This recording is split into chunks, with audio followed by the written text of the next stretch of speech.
जैसे ही मेरी आँख खुली और मुझे पेशाब लगी, मैं पेशाब करने के लिए बाथरूम की तरफ गया। मैंने देखा बाथरूम का गेट बंद था।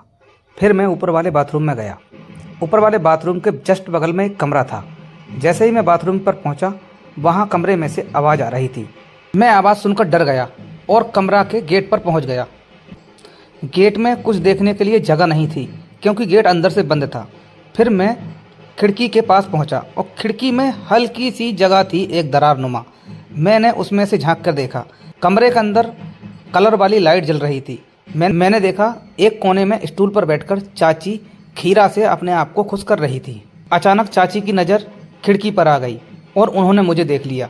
फिर वहाँ से भागकर मैं कमरे में छुप गया। आगे की कहानी पूरी सुनो। नमस्कार दोस्तों, मेरा नाम अर्जुन है। मेरी उम्र 21 वर्ष है और मैं बीए का स्टूडेंट हूँ।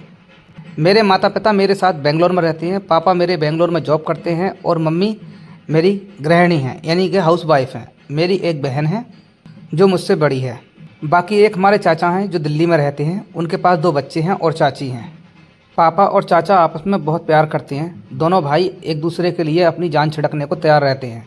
एक दिन चाचा का फ़ोन आया था और पापा से कहने लगे, भैया अब की बार गर्मियों की छुट्टी जैसे ही पड़े बच्चों को दिल्ली भेज देना। बच्चों को देखने का बहुत मन कर रहा है। पापा बोले, ठीक है, जैसे ही बच्चों की छुट्टियां होती हैं मैं बच्चों को तेरे पास भेज दूंगा। और स्कूल बंद हो जाते हैं और गर्मियों की छुट्टी पड़ जाती हैं। पापा ने दीदी से पूछा कि तू जाना चाह रही है अपने चाचा के पास दिल्ली? दीदी ने मना कर दिया। पापा बोले, चल तू चला जा, वो बहुत दिनों से जिद कर रहा है तेरा चाचा कि बच्चों को यहाँ भेज दो। एक काम कर, तू ही चला जा अकेला। और मैं वहाँ से दिल्ली आ गया। मुझे देखने के बाद दिल्ली में चाचा और चाची और हमारे 2 चचेरे बहन भाई मुझे देखकर बहुत ही खुश हुए। दिल्ली में चाचा का एक छोटा सा मकान था जिसमें 2 रूम, एक लैट्रिन बाथरूम थे। मैं और चाचा, चाची और दोनों चाचा के बच्चे एक ही रूम में सोते थे। चाचा रोज अपनी जॉब से घर आते थे। 9 बजे के बाद वो अपने घोड़े बेचकर सो जाते थे। चाहे उन्हें तुम मारो या कुछ भी करो, लेकिन वो रात में जगने का नाम नहीं लेते थे। एक दिन रात को सोते समय मुझे पेशाब लगी और मैं लैट्रिन की तरफ गया। लैट्रिन की बगल में एक कमरा बना हुआ था। जैसे ही मैं लैट्रिन के पास पहुंचा, उस कमरे में से आह आह की आवाज़ आने लगी। मैं उस आवाज़ को सुनकर डर गया और मैंने खिड़की से झांक कर देखा। चाची अपना काम खीरा से चला रही थी। खिड़की पर जैसे ही नज़र चाची की पड़ी, मुझे ऐसा लगा शायद मुझे चाची ने देख लिया और मैं वहाँ से भागा और आकर रूम में सो गया। और मैं बहुत डरने लगा था। मैं सोचने लगा कहीं मुझे चाची ने देख तो नहीं लिया। मुझे डर भी लग रहा था और जो मैंने देखा था उसे देखकर मेरे अंदर एक आग सी लग रही थी, क्योंकि मैंने चाची को इस पोजीशन में देखा था।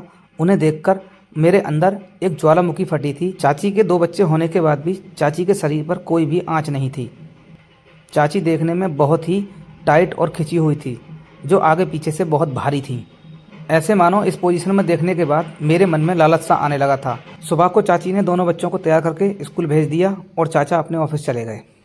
चाची ने मेरे कमरे में पोंछा लगा दिया था जिसमें वो रहती थी और सब लोग रहते थे, उसमें पोंछा लगा दिया।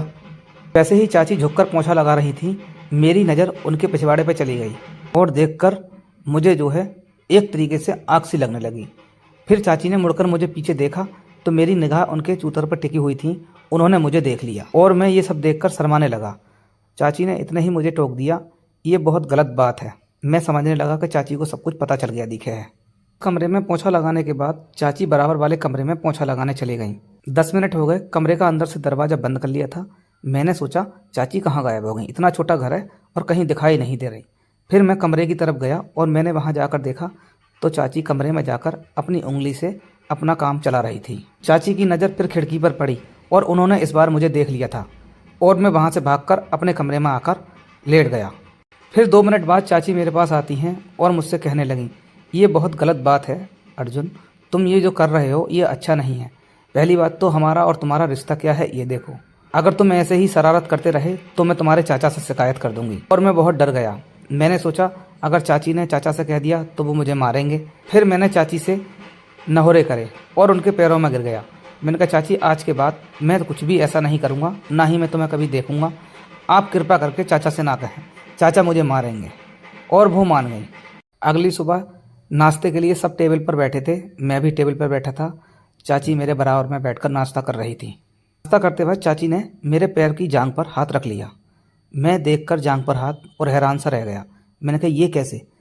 चाची तो मेरे को कल गाली दे रही थी और कह रही थी मैं तुम्हारे चाचा से कह दूंगी, और ये एकदम से मेरे पीछे कैसी पड़ने लगी। कोई बात नहीं, नाश्ता करके सब लोग अपने अपने जगह चले गए। बच्चे स्कूल चले गए, चाचा अपनी ड्यूटी चले गए, चाची नहाने अपने बाथरूम में चली गई और मैं कमरे में जाकर टीवी देख रहा था।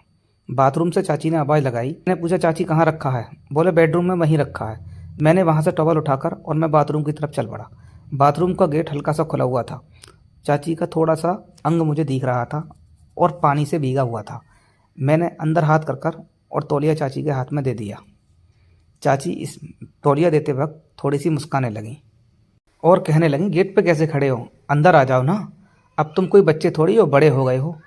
इतना सुनने के बाद पैरों के नीचे से ज़मीन निकल गई। मैंने कहा ये क्या हुआ, और मैं अंदर चला गया। फिर अंदर जाने के बाद चाची ने मुझसे कहा, तुम्हारे चाचा से कुछ नहीं हो पाता है और मैं उनसे बिल्कुल खुश नहीं हो पाती हूँ। अर्जुन, तुम्हारी भी उम्र 21 साल है। अब तुम बताओ, तुम क्या इस चीज़ के लिए रोक सकते हो? तुम मान सकते हो? अब बताओ मैं कैसे मान सकती हूँ? जब तुम्हारे चाचा से कुछ नहीं होता है तब मैं उंगली से या खीरा से अपना काम चलाती हूँ। इतना सुनने के बाद मैं चाची से बोला, चाची मैं तुम्हारी किस तरह सेवा कर सकता हूँ? चाची बोली, ये पूछने का वक्त है, कुछ करने का वक्त है। अर्जुन कुछ करो। इतना सुनने के बाद मैंने चाची को अपना काला फन वाला सांप दिखा दिया और काले फन के सांप से चाची ने खूब मज़ा लिया। उसके बाद मैं बाथरूम से बाहर आ गया। चाची मुझसे खुश तो रहने लगी थी और मैं भी चाची से खुश रहने लगा था, लेकिन मैंने चाची के अंदर एक कमी देखी। चाची हमेशा फ़ोन पे किसी से बात करती रहती थी और मैं जब भी पूछता चाची किससे बात कर रही हो, तुरंत मुँह से ये कह देती थी कि तुम्हारे चाचा से ऑफिस में बात चल रही है। मैं उनकी बात मान लेता था, लेकिन चाची कॉल भी जब ही करती थी जब बच्चे और चाचा घर नहीं रहते थे। लेकिन चाचा और बच्चे दोनों स्कूल चले गए, चाचा अपने ऑफिस चले गए और चाची मुझसे बोली कि तुम जाकर सब्जी ले आओ। चाची को पता था बाज़ार 1 किलोमीटर दूर है, कम से कम आने जाने में अर्जुन को 1 से 1.5 घंटा लगेगा। जैसे ही मैं घर के गेट से निकला, वहाँ एक रामू काका अपनी मोटरसाइकिल से जा रहे थे और बोले, बेटे कहाँ जा रहे हो? मैंने कहा, काका मैं सब्जी लेने मार्केट जा रहा हूँ। काका बोले, तू पैदल जाएगा बेटा, मोटरसाइकिल पर बैठ जा। और मैं रामू काका की मोटरसाइकिल पर बैठकर बाजार चला गया। उधर से वो दवाई लेकर आए थे अपने बच्चों की और मैं सब्जी लेकर आधे घंटे में वापस आ गया। जैसे ही मैं घर वापस आया, मैंने देखा गेट हल्का सा खुला हुआ था। डायरेक्ट अंदर घुस गया। मैंने वहां जाकर चाची को आवाज़ लगाई, लेकिन उधर से कोई आवाज़ नहीं आई। दोनों कमरों के गेट बंद थे। मैंने एक कमरा खोला तो उसका गेट खुल गया और अंदर वाला जो दूसरा कमरा था, मैंने उसका गेट खोलने की कोशिश करी तो वो दरवाज़ा अंदर से लगा हुआ था। फिर मैं खिड़की के पास गया। खिड़की के पास हल्की सी एक दरार थी, मैंने उसमें से झांक के देखा। मैंने देखा चाची का सगा मौसेरा भाई चाची को खुश कर रहा था। चाची ने भी मुझे देख लिया और मैं टीवी वाले कमरे में आकर टीवी देखने लगा। कुछ देर बाद चाची अंदर आई। आते ही मेरे पैरों में गिर गई और मुझसे कहने लगी, अर्जुन तुम अपने चाचा को मत बताना, नहीं तो तुम्हारे छोटे छोटे ये भतीजे हैं, चचेरे भाई बहन हैं, ये अनाथ हो जाएंगे, तुम्हारे चाचा मुझे छोड़ देंगे। मैंने कहा, नहीं बताऊंगा, क्यों परेशान हो? चाची से कहने लगा, चाची ये बहुत गलत बात है, तुम्हारे हस्बैंड इतना कमाते हैं, सर्विस वाले आदमी हैं, कम से कम उनकी थोड़ी इज्जत का ख्याल तो किया करो। एक बात बताओ चाची, तुमने मुझे भी नहीं छोड़ा, तुम किसी को छोड़ोगी नहीं छोड़ोगी? तुम्हारे बच्चे अगर बड़े हो जाएंगे तो उन्हें क्या जवाब दोगी? उन्हें इस बात का पता चलेगा।